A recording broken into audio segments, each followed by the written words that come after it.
गणेशोत्सवामध्ये आरतीसाठी मी तुम्हाला एक मोदकांची रेसिपी दाखवली आहे। तर अशीच अजून एक सोपी रेसिपी मी तुम्हाला दाखवणार आहे आणि ती म्हणजे गणाहोमा पंचकाज्याय। ही जीएसबी पद्धतीची रेसिपी आहे, तर खूपच सोपी आहे आणि पटकन होणारी आहे। तर आज आपण ही रेसिपी बघणार आहोत गणाहोमा पंचकाज्याय म्हणजेच पंचखाद्य। पंचखाद्य करण्यासाठी मी इथे घेतलेले आहेत पोहे, पातळ पोहे घेतलेले आहेत। तुम्ही कोणतेही पोहे घेऊ शकता। लाह्या, गूळ, चिरलेला गूळ आहे हा, मध, काळे तीळ, उसाचे काही तुकडे घेतलेले आहेत, किसलेलं खोबरं, तूप, एक केळं घेतलेलं आहे आणि इथे मी तुम्हाला मोदकांची रेसिपी दाखवलेली आहे।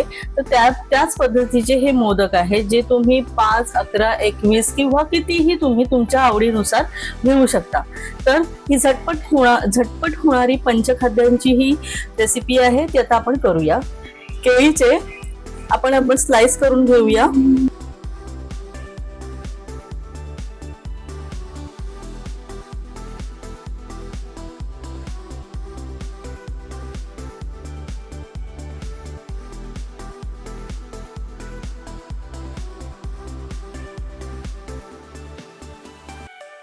आता काय करायचं आहे, ह्याचा गॅस सुरू करून मी एक भांड गॅसवरती ठेवलेलं आहे। गॅस सुरू केलेला आहे आणि याच्यामध्ये आपण खोबरं आणि गूळ हे मिक्स करून घ्यायचं आहे। त्यांचं चांगलं मिश्रण बनवून घ्यायचं आहे।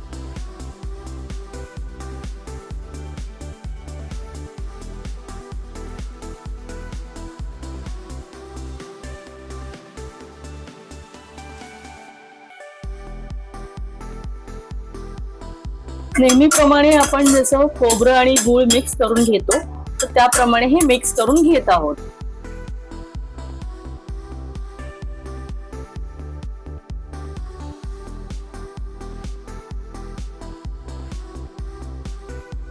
थोडंसं तूप घालायचं आहे। खोबरं गूळ चांगले मिक्स करून झालंय। आता याच्यामध्ये मी 2 चमचे तूप टाकलेलं आहे। चांगलं हलवून घेऊया। आता याच्यामध्ये आपण आता बाकीचे सगळे पदार्थ मिक्स करून घ्यायचे आहेत। चांगले गॅस बंद करून घेऊया।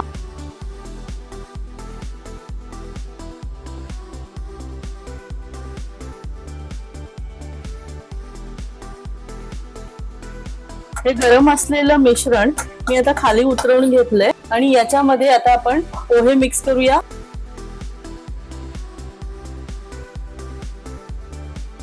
लाह्या,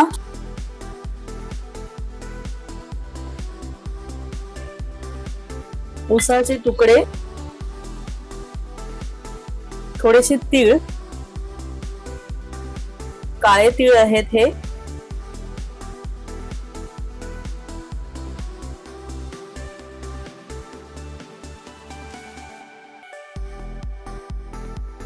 मध,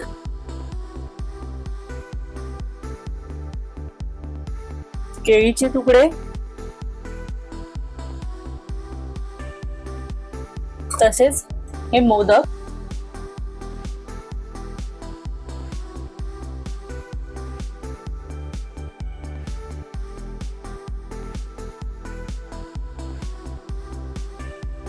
एक सांगायला मी विसरले, काळे तीळ जे आहेत ते मी भाजून घेतलेले आहेत।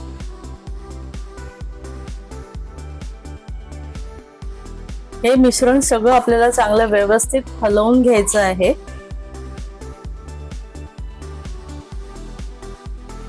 आपल्या आवडीनुसार आणि आपल्याला किती प्रमाणामध्ये क्वांटिटी बनवायची आहे त्याच्यानुसार तुम्ही लाह्या, पोहे आणि गोड याचं प्रमाण तुम्ही कमी जास्त करू शकता।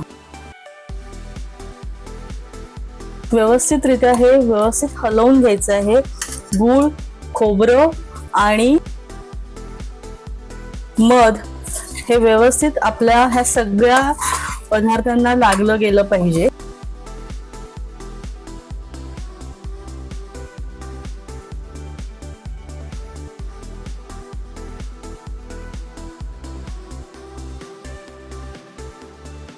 हे सगळं चांगलं एकजीव झालं पाहिजे।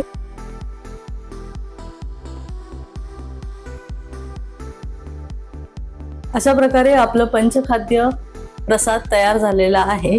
तर नक्की ही रेसिपी तुम्ही गणेश उत्सवामध्ये ट्राय करून बघा आणि कमेंटद्वारे आम्हाला तुमच्या प्रतिक्रिया कळवा. आणि आमच्या मॅलो किचनला लाईक, शेअर आणि सबस्क्राईब करा. धन्यवाद.